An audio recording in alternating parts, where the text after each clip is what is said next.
नमस्कार दोस्तों, मैं हूं सुरेश वाधवा और आज के इस वीडियो में टॉपिक है लेटेस्ट एफसीआरए का मास्टर रजिस्ट्रेशन कैसे अप्लाई करें, एफसीआरए के प्रायर अप्रूवल कैसे अप्लाई करें।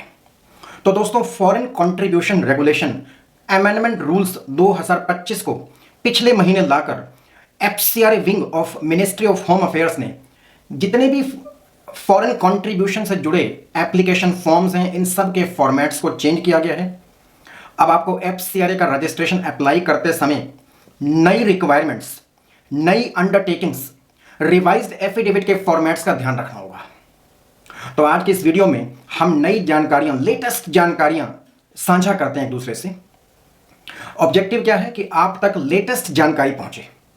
इस वीडियो को लॉन्च करते ही मैं हमारे इसी चैनल पर यदि एफसीआरए से जुड़े पुराने कुछ वीडियोस पड़े हैं जो 2-3 साल पुराने हैं, उन वीडियोस को मैं ब्लॉक कर रहा हूं, उनके सेटिंग्स को चेंज कर रहा हूं, ताकि गलती से भी आपके पास कोई पुरानी आउटडेटेड जानकारी आप तक ना पहुंचे। आपको भी इंश्योर करना है कि एफसीआरए का मास्टर रजिस्ट्रेशन अथवा प्रायर अप्रूवल अप्लाई करते समय या एफसीआरए के फॉर्म्स भरते समय, एफसीआरए के रिटर्न्स भरते समय आपको लेटेस्ट अमेंडमेंट्स का ही ध्यान रखना है। तो आइए इस वीडियो की शुरुआत करते हैं। दोस्तों, एफसीआरए रजिस्ट्रेशन क्या होता है? एफसीआरए रजिस्ट्रेशन एक सबसे बड़ा जिम्मेदारी का प्रमाण है। यदि आपके एनजीओ को एफसीआरए का रजिस्ट्रेशन ग्रांट किया गया है तो मैं समझता हूं यह एक बहुत बड़ी जिम्मेदारी सरकार ने आपके ऊपर रखी है। साल 2024 में मेरे रिसर्च के अनुसार देश भर में केवल 400 एनजीओस को ही एफसीआरए का रजिस्ट्रेशन ग्रांट किया गया है और इससे कई गुना ज्यादा एफसीआरए के रजिस्ट्रेशंस को रिजेक्ट किया गया है। एफसीआरए का रजिस्ट्रेशन का सीधा सीधा संबंध हमारे देश की सुरक्षा से है, हमारे देश की अखंडता से है। तो एफसीआरए का रजिस्ट्रेशन देते समय सरकार बेहद चौकन्नी होती है। एनजीओस की बहुत अच्छे से केवाईसी की जाती है। तो आइए, एफसीआरए रजिस्ट्रेशन कितने प्रकार का होता है, मास्टर रजिस्ट्रेशन क्या होता है, प्रायर अप्रूवल क्या होती है, इसको हम डिस्कस करते हैं और इसको अप्लाई करने के लिए क्या क्या दस्तावेज आपको चाहिए, क्या इसकी फीस लगती है। इस वीडियो के माध्यम से आपको इन सभी बातों को बहुत बारीकी से समझना है और अपने एनजीओ में एफसीआरए के रजिस्ट्रेशन को अप्लाई करते समय इन बारीकियों का ध्यान रखते हुए अप्लाई करना है। तो एफसीआरए का रजिस्ट्रेशन, दोस्तों, एफसीआरए का रजिस्ट्रेशन 2 प्रकार का होता है। मास्टर रजिस्ट्रेशन जिसकी वैलिडिटी 5 साल की होती है और एक होती है प्रायर अप्रूवल। तो यदि आप कोई वन टाइम ग्रांट फॉरेन से लेना चाहते हैं, केवल एक ही प्रोजेक्ट को एग्जीक्यूट करने के लिए, जैसे ही वो प्रोजेक्ट एग्जीक्यूट हो जाएगा ये प्रायर अप्रूवल अपने आप खत्म हो जाएगी। अगर आप मेरे से पर्सनली माने तो एफसीआरए के लिए हमेशा आपको तैयारी करनी चाहिए मास्टर एफसीआरए रजिस्ट्रेशन की, जो 5 सालों के लिए वैलिड होता है। तो आइए सबसे पहले चेक करते हैं कि एफसीआरए के रजिस्ट्रेशन के लिए बेसिक एलिजिबिलिटी क्या है। तो बेसिक एलिजिबिलिटी आपके सामने है कि एप्लीकेंट एंटिटी जो है, एक एनजीओ के तौर पर आप एक ट्रस्ट, सोसाइटी या सेक्शन 8 कंपनी, इन तीनों में से कुछ भी हो सकते हैं। नंबर 2, आप कम से कम पिछले 3 सालों से एग्जिस्टेंस में हैं। नंबर 3, आपने पिछले 3 सालों में कुल मिलाकर जो आपकी संस्था के ऑब्जेक्टिव्स हैं, एम्स एंड ऑब्जेक्टिव्स हैं, उस पर कम से कम 15 लाख रुपए का आपने खर्च किया है। अब यहां एक ढील और भी दी गई है। नए रूल्स के अनुसार foreign contribution regulation amendment rules 2025, जिसे पिछले महीने 26 मई 2025 को ही नोटिफाई किया गया है, अब इसमें एक रिलैक्सेशन दी गई है कि यदि एनजीओ में क्या होता है, आपने आपकी संस्था में जो भी एक्सपेंसेस होते हैं उनका कुछ हिस्सा बैलेंस शीट में भी चला जाता है। आपने अपनी संस्था के एम्स एंड ऑब्जेक्टिव्स पे जो खर्चा किया है, यदि उसका एक हिस्सा बैलेंस शीट में चला गया है तो ऐसे में आप ये साबित नहीं कर पाएंगे कई बार कि हमने पिछले 3 सालों में as per our income and expenditure account 15 lakh रुपए खर्च किए हैं। एग्जाम्पल के लिए, आप एक एनजीओ हैं, आप लोगों को मुफ्त दवाइयाँ बांट रहे हैं, लोगों के मेडिकल टेस्ट करा रहे हैं और इन ऑब्जेक्टिव्स को पूरा करते समय आपने एक 8 लाख रुपए की एम्बुलेंस भी खरीदी है। अब एम्बुलेंस आपकी चली गई है बैलेंस शीट की एसेट साइड में और आपके इनकम एंड एक्सपेंडिचर अकाउंट में, क्योंकि एम्बुलेंस बैलेंस शीट की एसेट साइड में चली गई है, जो कि 8 लाख रुपए की है। ये 8 लाख रुपए आपने अपनी संस्था के एम्स एंड ऑब्जेक्टिव्स पे खर्च किए हैं, लेकिन आप साबित नहीं कर पाएंगे। तो क्यों नहीं साबित कर पाएंगे? क्योंकि अभी तक इनकम एंड एक्सपेंडिचर अकाउंट के डेबिट साइड को देखा जाता था। तो अब यदि आपके केस के फैक्ट्स ये हैं कि आपने अपनी संस्था के एम्स एंड ऑब्जेक्टिव्स पर 15 लाख रुपए खर्च किए हैं कम से कम पिछले 3 सालों में, जिसमें से कुछ हिस्सा बैलेंस शीट में भी दिखाई दे रहा है, तो उसके लिए आप एक एफिडेविट दे सकते हैं। ये एक नई रिक्वायरमेंट है जो कि इन अमेंडमेंट रूल्स के तहत ही आई है। नेक्स्ट, एफसीआरए का मास्टर रजिस्ट्रेशन अप्लाई कीजिए या प्रायर अप्रूवल अप्लाई कीजिए। सबसे पहली शर्त है कि आपके पास दर्पण रजिस्ट्रेशन होना ही चाहिए। बिना दर्पण रजिस्ट्रेशन, कोई बहुत बड़ा रजिस्ट्रेशन नहीं है, इसे आप एक दिन में ही ले सकते हैं, लेकिन दर्पण रजिस्ट्रेशन आपकी संस्था के पास होना ही चाहिए। नेक्स्ट, एफसीआरए का अकाउंट अप्लाई करने के लिए, चाहे आप मास्टर रजिस्ट्रेशन 5 सालों का रजिस्ट्रेशन अप्लाई करना चाहते हैं या आप प्रायर अप्रूवल अप्लाई करना चाहते हैं, सबसे पहली शर्त यह है कि आप state bank of India parliament street branch new Delhi में सबसे पहले अपना एफसीआरए का अकाउंट खुलवाइए। आमतौर पर एनजीओ को क्या लगता है, पहले हम एफसीआरए का रजिस्ट्रेशन ले लेते हैं, रजिस्ट्रेशन लेने के बाद अकाउंट भी खुलवा लेंगे, लेकिन यहां एकदम उल्टा है। जैसे ही पहली बार आप अपने जीवन में एक सपना देखते हैं कि अब हमारी संस्था को एफसीआरए का रजिस्ट्रेशन चाहिए होगा, उसी समय बिना कोई समय गवाए आप state bank of India parliament street branch में अपना एफसीआरए का अकाउंट खुलवाएं। क्योंकि जब आप एफसीआरए अप्लाई करने के लिए, एफसीआरए का रजिस्ट्रेशन अथवा प्रायर अप्रूवल अप्लाई करने के लिए जब आप एप्लीकेशन फॉर्म भरेंगे, तो एप्लीकेशन फॉर्म का पॉइंट नंबर 10 बिल्कुल साफ साफ कहता है कि यहां भरिए कि आपका state bank of India parliament street branch में जो एफसीआरए का रिसिप्ट अकाउंट है उसका नंबर क्या है। तो एप्लीकेशन फॉर्म में ही अकाउंट नंबर मांगा जा रहा है, जिससे यह साबित होता है कि पहले आपको बैंक अकाउंट खुलवाना है। इस बैंक अकाउंट को खुलवाने में 2, 3, 4 महीने का समय आपका वेस्ट हो जाता है। तो मेरी आपको सिफारिश है, यदि आपने एफसीआरए रजिस्ट्रेशन अकाउंट, यदि आपने अपनी संस्था का एफसीआरए रजिस्ट्रेशन अप्लाई करने का सोच लिया है, तो बिना समय गंवाए सबसे पहले आज ही एफसीआरए का अकाउंट खोलें। सेविंग्स बैंक अकाउंट अथवा करंट अकाउंट आप खोलें।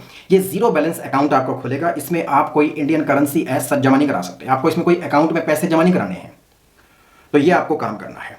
तो ये चेकलिस्ट है आपकी संस्था के लिए एफसीआरए का मास्टर रजिस्ट्रेशन अप्लाई करने के लिए। ये बेसिक एलिजिबिलिटी क्राइटेरिया था।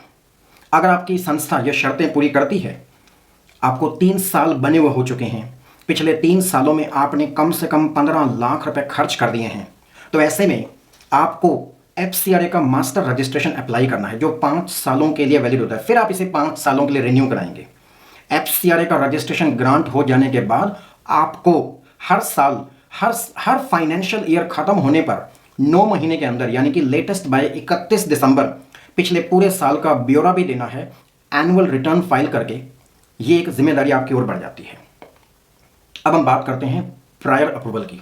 यदि आपकी संस्था नई है, आपको बने हुए 3 साल नहीं हुए, एग्जाम्पल लेते हैं, आपका एक नया एनजीओ है, इसको अभी बने हुए 10 महीने ही हुए हैं, और 10 महीने के अंदर अंदर ही आपके पास एक अपॉर्चुनिटी आई है कि फॉरेन में बैठा हुआ कोई डोनर आपकी संस्था को डोनेशन देने को तैयार है, लेकिन क्योंकि आपकी संस्था को 3 साल पूरे नहीं हुए हैं, आपकी संस्था को तो मात्र 10 महीने ही बने हुए हैं, तो ऐसे में आप सरकार से प्रायर अप्रूवल लेकर, एफसीआरए की प्रायर अप्रूवल लेकर वो पैसे आप फॉरेन डोनेशन के तौर पर इंडिया में रिसीव कर सकते हैं। एक आपको यहां 15 लाख रुपए पिछले 3 सालों में खर्च किए हुए हैं अथवा नहीं किए हुए, ऐसी कोई शर्त नहीं है, क्योंकि पहली शर्त ही इग्नोर की जा रही है कि आपको बने ही केवल 10 महीने हुए हैं, आपको बने हुए 3 साल पूरे हुए ही नहीं हैं, लेकिन there is a opportunity with you. यहां मैं एक सिफारिश आपको और देना चाहूंगा, यदि आपको एफसीआरए की प्रायर अप्रूवल लेनी है तो इसके लिए आपके पास एक उम्मीद होनी चाहिए, उम्मीद नहीं बल्कि कंफर्म्ड आपके पास एक कमिटमेंट होनी चाहिए फॉरेन डोनर से कि वो आपको एक सब्सटेंशियल अमाउंट देना चाहता है। छोटे मोटी 2, 3, 5 लाख रुपए के लिए एफसीआरए की प्रायर अप्रूवल लेने का कोई मतलब नहीं है, क्योंकि इतनी इसकी कंप्लायंस कॉस्ट है, इसको लेने में बराबर का ही समय लगता है। तो अगर छोटी मोटी फॉरेन डोनेशंस आपके पास आ रही हैं जिसके लिए प्रायर अप्रूवल लेनी पड़ेगी, तो मैं इसकी सिफारिश आपको बिल्कुल नहीं करूंगा। Ideally you must always focus on master registration of FCRA registration which is valid for 5 years। तो चलिए साहब, अब हम डिस्कस करते हैं एफसीआरए रजिस्ट्रेशन अप्लाई करते समय आपको एप्लीकेशन फॉर्म के साथ क्या क्या मैंडेटरी डॉक्यूमेंट लगाने हैं। तो नंबर 1, आपकी संस्था के पिछले 3 सालों के फाइनेंशियल स्टेटमेंट्स। नंबर 2, यदि ये एक नई रिक्वायरमेंट आई है, यदि आपके ऑडिटेड फाइनेंशियल स्टेटमेंट्स में एक्टिविटी वाइज एक्सपेंडिचर दिखाई नहीं दे रहा है, आपके एनुअल फाइनेंशियल स्टेटमेंट्स बहुत ही गंदे बने हुए हैं जिससे कुछ समझ नहीं आ रहा है, एक्टिविटी वाइज अगर एक्सपेंडिचर आपकी बैलेंस शीट में, आपके इनकम एंड एक्सपेंडिचर अकाउंट में कुछ समझ नहीं आ रहा है, तो अब आपको एक सीए सर्टिफिकेट लगाना है प्रेस्क्राइब्ड फॉर्मेट में कि एक्टिविटी वाइज उसको रिकंसाइल करके दिया जाएगा और ministry of home affairs FCR wing को समझाने की कोशिश की जाएगी कि एक्टिविटी वाइज हमने कितना खर्चा किया है। Number 3, year wise activity report. Activity report क्या होता है? एक्टिविटी रिपोर्ट को कभी भी आपको एनुअल फाइनेंशियल स्टेटमेंट से कंफ्यूज नहीं करना है।